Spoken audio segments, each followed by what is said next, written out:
My sister Clara always believed she was smarter, the charming one, the master manipulator, our mother's favourite. She moved through life with a smirk, convinced that her cleverness was a shield against consequence.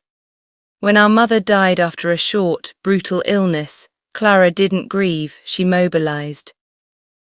She rushed the paperwork, filed a forged will, claimed the deed to our family home, and systematically emptied every bank account, all while arranging the floral arrangements for the funeral with a serene smile. At the reading of the real will, she had the audacity to look me, her younger sister, straight in the eye and feign shock that our mother had left her everything. Her performance was a masterpiece of false sympathy. She thought betrayal was a private joke we'd eventually laugh about. What she didn't know was that I had copies of every document, that our mother's lawyer already suspected fraud, and that the quiet, observant sister she had underestimated for 35 years was finally done playing nice. I didn't confront her. I didn't scream. I simply pulled the single legal thread that would unravel her perfect little scheme, stitch by calculated stitch. Our mother Evelyn was a force of nature, a self-made woman who built a successful interior design business from the ground up after our father passed when we were young. Our family home wasn't just a house, it was her masterpiece, filled with the artifacts of a life built with grit and impeccable taste. Clara, 5 years my senior, learned early to manipulate the world with tears and charm. She was our mother, difficult child, and thus received the most attention, the most leeway, the most resources. I was the easy one, the bookish, reliable daughter who got good grades, remembered to take out the trash, and never caused a fuss. My praise was quiet approval. Clara was a celebratory parade for any minor accomplishment. This dynamic carved a deep groove in our relationship. Clara would borrow my things and sell them. She'd take the money our mother gave her for my school trip and spend it on clothes, leaving me to make excuses. When I started my own small graphic design business, she called it a cute hobby. I learned to document everything, to keep my own records, to operate in the quiet certainty that my work would speak for itself. I loved my sister, but I didn't trust her. Our mother in her final years began to see the cracks in Clara's facade. She'd make offhand comments to me. "I worry about her, Maya, she has no core." A year before she died, Mom sat me down. "I've updated my will, darling, it's all clear, it's all fair, it's with Robert." Robert was her lawyer of 30 years. I thought nothing of it at the time. It was just another piece of our mother's impeccable organization.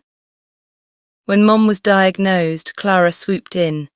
She moved in to help, positioning herself as the devoted daughter. I was shut out, my visits cut short with excuses about Mom's fatigue. I now know she was isolating our mother, whispering in her ear, laying the groundwork for her coup. The trigger was the phone call from the bank. A week after our mother's funeral, I received a polite, automated message. A joint account I held with my mother, one we used for household emergencies, had been closed.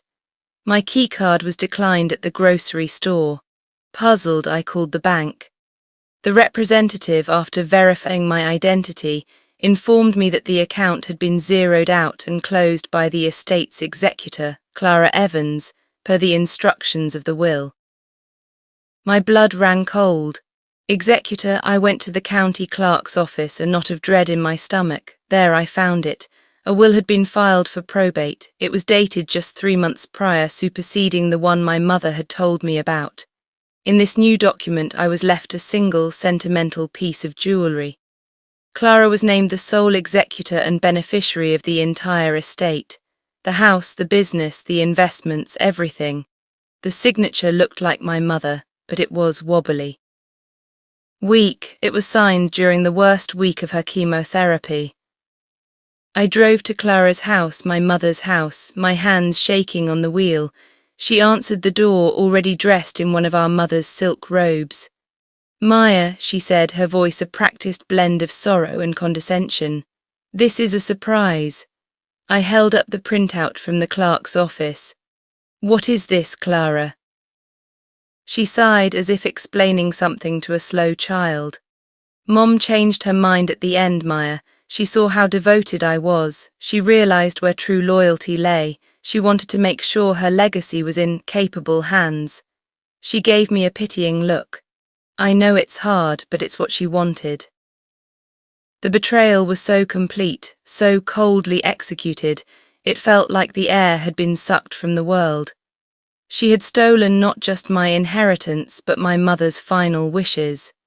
She had stolen my place in our family's history. In the weeks that followed, Clara's victory tour was relentless. She posted pictures on social media of herself redecorating her new home. She sold our mother's classic car, a car I knew Mom had hoped I would one day own. She began liquidating the business, firing loyal employees who had been with our mother for decades. When I tried to reason with her, she'd gaslight me. "You're grieving, Maya, you're not thinking clearly. Mom knew you couldn't handle this kind of responsibility." The financial and emotional strain was immense. My own business suffered as I spent my days in a fog of grief and rage. I'd look at my modest apartment and compare it to the home I'd grown up in, a home that was being systematically stripped of its soul. I felt powerless, cornered by her audacity. The final definitive blow came when a family friend, a woman named Gloria who had been my mother's bookkeeper for years, called me, her voice trembling. "Maya, Clara just fired me. But before I left, I copied something. Your mother gave me a key. She told me if anything ever felt wrong to look in her home office in the false bottom of the bottom desk drawer." Gloria had found a sealed envelope with my name on it. Inside was a key and a note with a single word: safety. I met Gloria at a quiet cafe. She handed me the key. It was for a safety deposit box at a bank across town, one I didn't even know my mother used. The next morning, with my heart in my throat, I went to the bank. The box was in my name.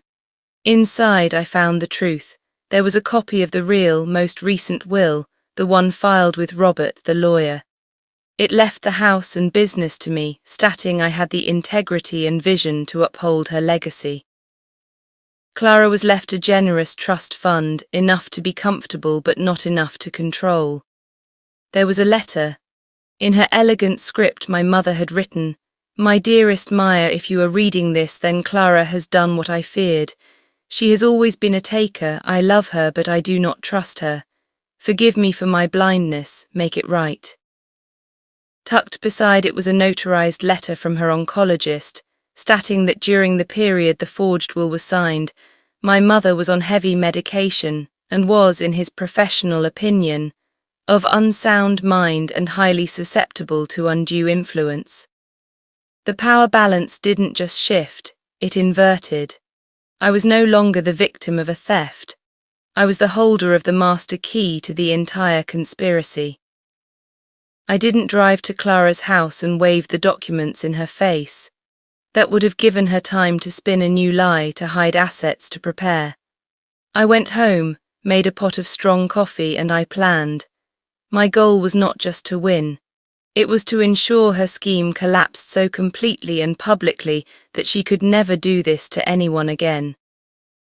My plan was about justice, not vengeance. I went straight to Robert, my mother's lawyer. I laid the contents of the safety deposit box on his desk. He was horrified but not entirely surprised. "I had my suspicions," he admitted. "The will she filed was from a template. The witnesses were questionable. We decided the most powerful move was a legal avalanche. We would not contest the will in a quiet probate court. We would file a civil lawsuit for fraud, undue influence, and financial elder abuse. We would subpoena bank records, phone records, the witnesses to the fake will. We would freeze all the estate's assets immediately. My quiet countermove was to use the law as a sledgehammer, wielded with precision. I would not fight my sister in the mud. I would bury her in paperwork and sworn testimony." The confrontation didn't happen in a living room.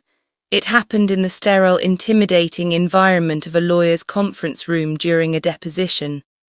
Clara arrived, flanked by a slick, expensive attorney she'd hired with our mother's money. She was still playing the part of the wronged heir. Robert and I sat across from her. For an hour her lawyer blustered.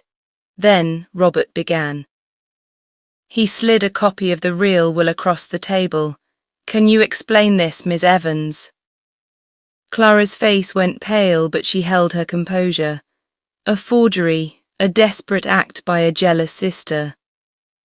Then Robert slid the letter from the oncologist. Clara's mask began to crack. Then he presented the bank records, showing she had transferred over $50,000 to one of the witnesses of the fake will the day after it was signed. The fight drained from her. Her lawyer started packing his briefcase, realizing he was on a sinking ship. Clara finally looked at me, not with anger, but with a stunned, terrified realization. The person she had spent a lifetime manipulating, the quiet sister, had been silently building an unassailable case against her.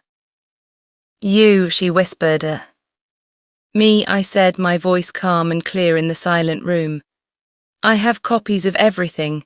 The lawyer's suspected fraud, and the sister you underestimated is done.